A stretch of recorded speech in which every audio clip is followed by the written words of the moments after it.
Welcome back to Investigate Joe Rogan, the podcast where I fact check and investigate things that have been said on the Joe Rogan Experience. Today I will be taking a look at episode 1793 with Mike Baker.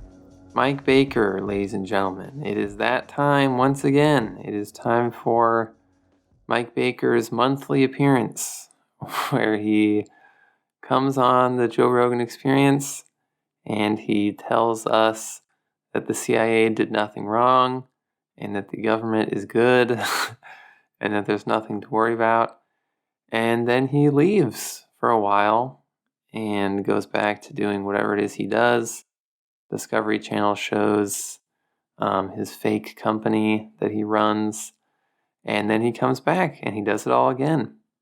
And it is almost comically transparent levels of propaganda going on here. At the beginning of the episode, he and Rogan act like it's an amusing coincidence that he is always on whenever there is some sort of major political happening. I mean, do they really expect us to believe this? This is a coincidence?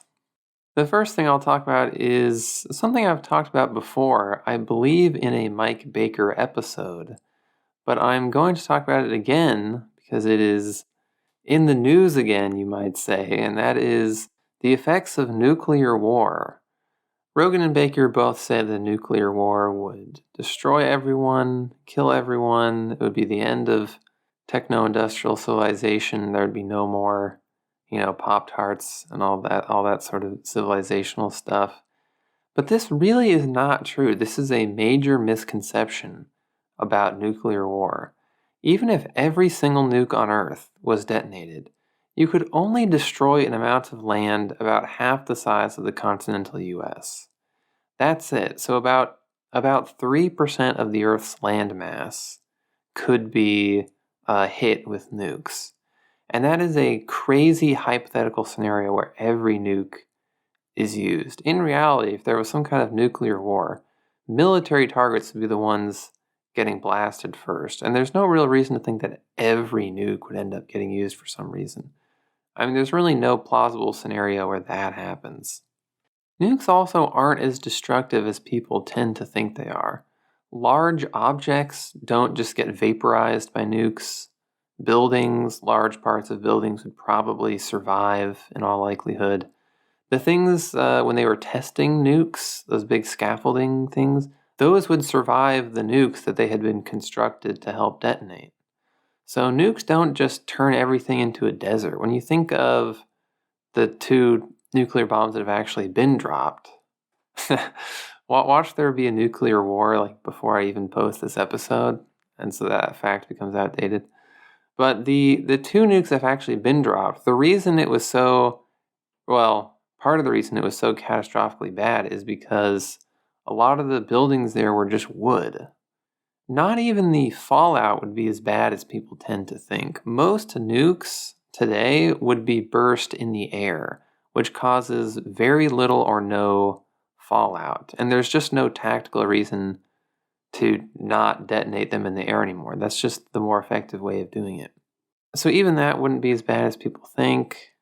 But what about nuclear winter, you ask? Wouldn't nuclear war cause a nuclear winter where all the smoke goes into the air and then we have to live in a world of perpetual night? And it would be like the episode of The Simpsons where Mr. Burns makes the thing that blocks the sun and then Maggie shoots him. Maybe it would be like that, but probably it would not be like that. Nuclear winter is ultimately just a theory, and nobody really knows if that's what would actually happen. The people who came up with it had a lot of political motivations. They wanted all countries to abolish nuclear weapons. And nuclear winter was really built on the assumption that nukes would just turn everything they hit into a massive firestorm, immediately, that would dump huge amounts of soot into the atmosphere. But there's really a lot of reasons for thinking that this wouldn't happen, and that even if it did happen, the soot wouldn't really stay up there for so long that we'd really get a nuclear winter. What you really hear more these days, post-Cold War, is some sort of nuclear autumn, which doesn't sound nearly as threatening, in my opinion.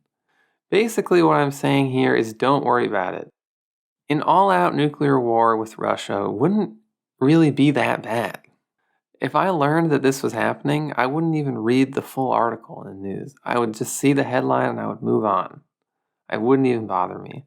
If there was a nuclear war, you would probably still have to go to work the next day. That's how casual it would be. And I'm only like 60% joking here. Obviously, it would be bad. A lot of people would probably be vaporized.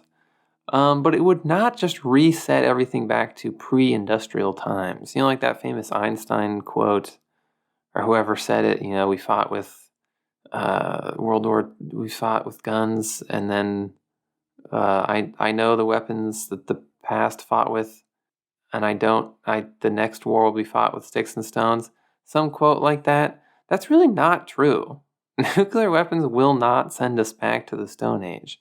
It will put like a dent in techno-industrial civilization, but that's really it. Things will pretty much just roll on. If you didn't listen to the episode, Russia is of course the biggest thing they talk about. And Mike Baker says that Putin has publicly said that he wants the whole USSR land back. Putin has not said this publicly. That is not true. And as we all know, since Putin has not said it publicly, that must mean it's not true, because he's a very open and trustworthy guy. Well, really what Putin has said is that Ukraine is not a real country. That's his justification. He hasn't come out and said, listen, I'm taking the Soviet Union back. We're coming back. He said, well, Ukraine isn't even a real country anyway. So how can I be invading a country if it's not even a country? He has, however, said that the collapse of the Soviet Union was a tragedy. And he was once asked by a reporter what Russian historical event he would like to change, and he answered the collapse of the Soviet Union. During that same Q&A, which I thought was kind of interesting, a reporter basically asked him if he could choose what period of history he could live in when he would want to live. And Putin said, quote, "You see, in my previous periods, all of my ancestors were serfs, and I'm the president." Basically saying, this is when I want to live.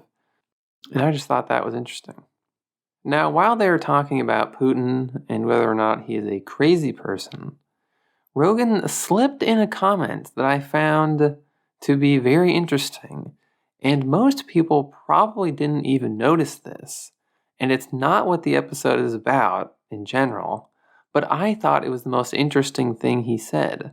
Partially because it is a sort of weird topic, and partially because I think it reveals a lot about Rogan's personal life and his thoughts. They're talking about how old Putin is, and Rogan says that being old is much better today than it was in the past thanks to medical technology. And he then quickly rattles off a list of things that supposedly help with this and have anti-aging youthful properties. He says hyperbaric chambers, HGH, testosterone replacement, Nmn and NAD can all combat aging. And as it turns out, none of these things actually do anything in terms of anti-aging. I will discuss all of them here, starting with the hyperbaric chamber. To me, this is the most interesting one, and it has a lot of lore behind it. Michael Jackson would sometimes sleep in a hyperbaric chamber because he was such a big believer in its anti-aging powers. And I wonder if Joe Rogan does the same thing. Hyperbaric chambers are these things that kind of look like tanning beds or MRI machines, except they're clear sometimes. And they give you really high levels of oxygen and air pressure. So you just go lay in them and breathe. And these are not a new thing. The first one was made in 1662. And back then they called it a domicilium. And it supposedly cured all kinds of stuff. It didn't actually. But I mean, you gotta cut them some slack because it was 1662 and they didn't really know what was going on. And then in the 1800s, these things were kind of a fad among French elites who enjoyed using them for their supposed restorative properties. Hyperbaric chambers do have real modern medical uses, such as helping divers who have the bends and dealing with diabetic foot ulcers and things like that, things that have to do with circulation. But there's no real evidence that laying in this chamber has any sort of anti-aging effects. Despite the lack of real evidence, it is very expensive to use these things. You can buy one yourself, or you can go to a hyperbaric spa, and they will just stick you in one of theirs. The thing about the spas and the home chambers, though, is that they are often not the same as the real hyperbaric chambers. The real ones give you 1.5 to 3 times the pressure of our atmosphere. But most spas and things can only do 1.2 times or so, which is just the equivalent of going from Salt Lake City to San Francisco. Really not that big of a difference. It's kind of a scam. It's also kind of risky, so you better make sure you're going to a legit spa or have a good one in your house. Because done at the wrong pressure, it can give you seizures and mess with your hearing and vision. Pressurized oxygen is also just a dangerous thing to have around in general, and 2 people in Florida died one time because one of these things exploded. I sort of like to imagine Rogan bringing this thing up in conversations with his rich friends. Kind of like how Paul Allen in American Psycho kind of dabs on Bateman by telling him he has his own tanning bed in his house. I like to imagine Rogan going around and saying, like, I have a hyperbaric chamber in my house. You should really look into it. So that's hyperbaric chambers. But what about human growth hormone? Well, according to the Mayo Clinic, anyway, there's little evidence to suggest HGH can help otherwise healthy adults regain youth and vitality. And there's little to no information about the long-term effects of HGH treatment. There is no study or anything that shows that this has anti-aging effects. So not only is it untested, but really it's not known what will happen in the long term.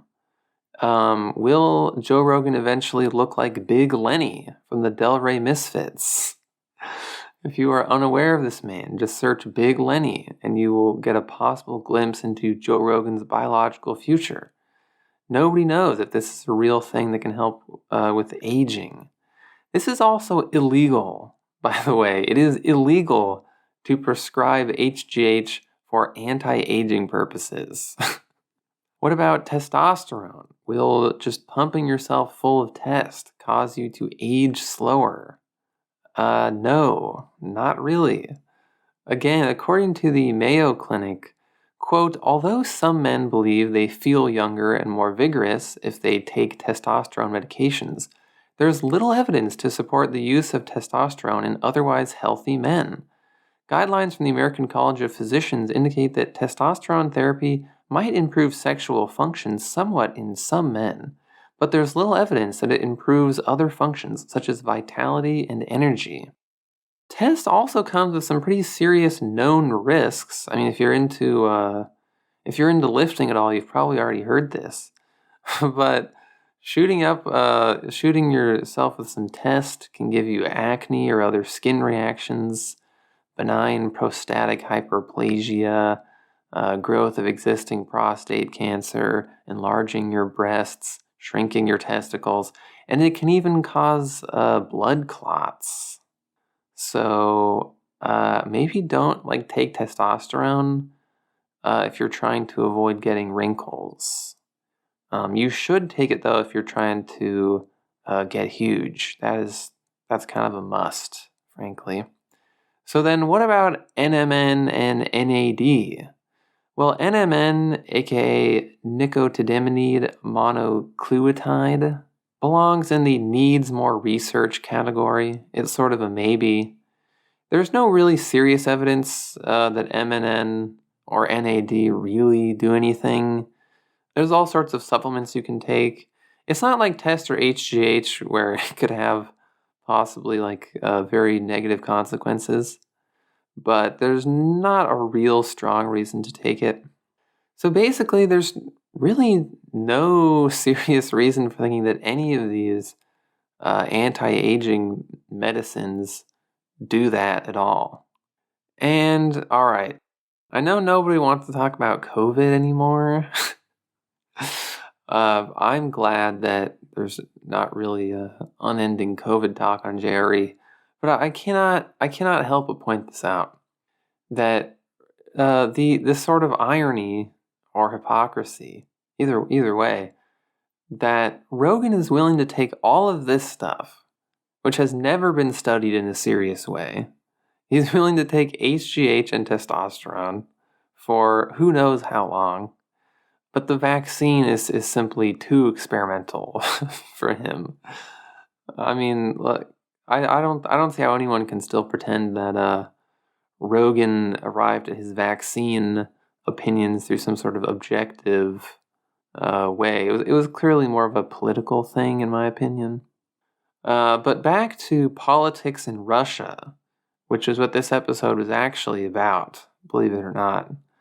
Mike Baker says that the real reason fuel prices are up is because Joe Biden, his stated plan is to kill the fossil fuel industry.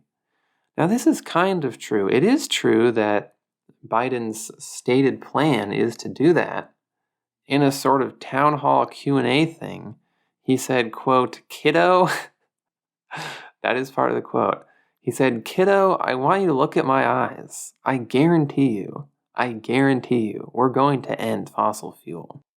So he said that anyway, but he actually did not end fossil fuels. In fact, it has been just the opposite.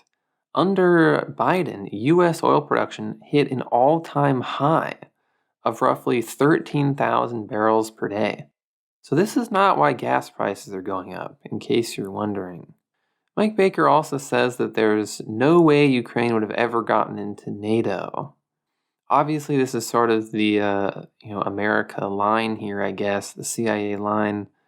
And it's hard to look back and sort of try and predict the future from the perspective of the past. However, I really don't think you can definitively say that there's no way Ukraine would have joined NATO. In 2020, Ukraine joined NATO's Enhanced Opportunity Partner Interoperability Program. And in 2021, they did joint naval drills with NATO. So they were definitely dancing around it. I don't think you can say it wasn't even a possibility like Mike Baker does. He's very confident about that. That is really all I have to say about this latest Mike Baker appearance. I think we're all a little bit tired of this guy being on JRE every 10th episode. At least I am anyway. His company diligence is obviously a front for the CIA. It's barely even hidden. It's incredibly obvious. I made a Patreon episode about this weird fake company that he runs, supposedly out of his home in Idaho, which is a fake state as well. It is basically a crazy person colony of people who moved there from other states because they were scared of 5G cell towers or whatever. It's not a real thing. There's not potato farms. It's just crazy people from California. That's barely a joke. If you want to listen to the 6 bonus episodes that exist so far, you can subscribe to the Patreon. Thank you for listening to this. I appreciate all of my listeners, even the people who send me weird emails. And I will see you next episode.